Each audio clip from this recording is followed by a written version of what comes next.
लेकिन दूर दूर तक उसे कोई भी नजर नहीं आता।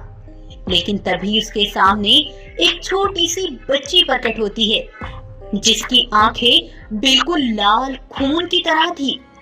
उसे देखकर शार्दुल उससे पूछता है, अरे अरे बेटा, तुम कौन हो और तुम यहाँ क्या कर रही हो? शांत हो जाओ, मेरी माँ अंदर सो रही है। अगर तुमने जरा भी शोर किया तो अच्छा नहीं होगा। इतना बोलकर वो अंदर चली गई। तब शार्दुल जंगल में इधर उधर घूमने लगता है, लेकिन डरावनी आवाजों के सिवा शार्दुल को कुछ भी नहीं मिलता। तब शार्दुल वापस उसी जगह पर उसी बच्ची के पास वापस आ जाता है। वो देखता है वो बच्ची एक मरी हुई बाघिन के पास खड़ी उससे बातें कर रही थी। तब शार्दुल उसे कहता है, अरे बेटा, तुम अभी कह रही थी कि तुम्हारी माँ आराम कर रही है, लेकिन ये तो मर गई। मेरी माँ मरी नहीं है, मेरी माँ गहरी नींद में सो रही है। लेकिन तुम बताओ, तुम यहाँ क्यों आए हो? मैं इस जंगल का रहस्य जानने आया हूँ।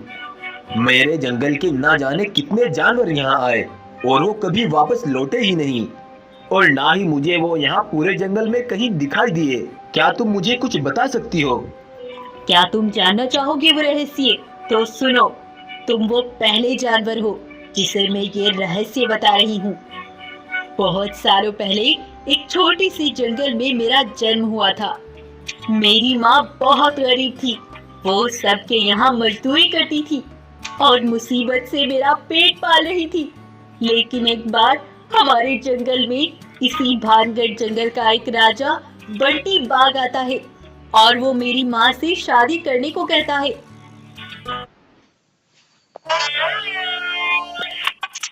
मेरी माँ ने उसे अच्छी आदत का समझकर उससे शादी कर ली और हम दोनों उसी के जंगल आकर रहने लगे। लेकिन वो बंटी एक नंबर का जालिम था। वो आए दिन कई जानवरों को बेदर्दी से मारकर उन्हें खा जाया करता था। एक दिन ऐसा आया कि जंगल में एक भी जानवर ना बचा, तो उस बेरहम बाघ ने मेरी माँ को भी अपना शिकार बना लिया। ये देख मैं बहुत डर गई और वहां से दूसरे जंगल भाग आई।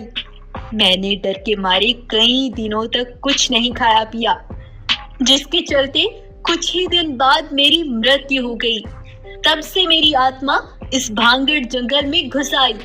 लेकिन वो बंटी बाघ इस जंगल से भाग गया था और फिर जो भी इस जंगल में आता मैं उसे मार डालती थी, क्योंकि सभी जानवरों में मुझे वो खूनी बंटी बाघ ही नजर आता था। मैंने ना जाने कितने जानवरों को अपना शिकार बना लिया। इस बच्ची की ये सारी बातें सुनकर शार्दुल की आंखें खुली की खुली रह गई। तब शार्दुल उसे कहता है, आखिर तुम क्या चाहती हो? क्या चाहिए तुम्हें? मुझे बदला चाहिए, बदला।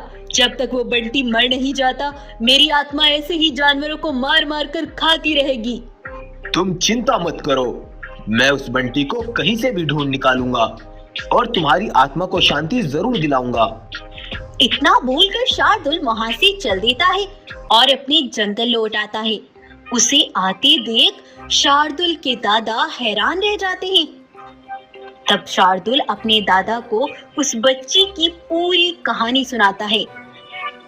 यह सुनकर उसके दादा कहते हैं, बेटा शार्दुल, मैं उस बंटी को जानता हूँ और वे कहाँ रहता है मुझे ये भी मालूम है।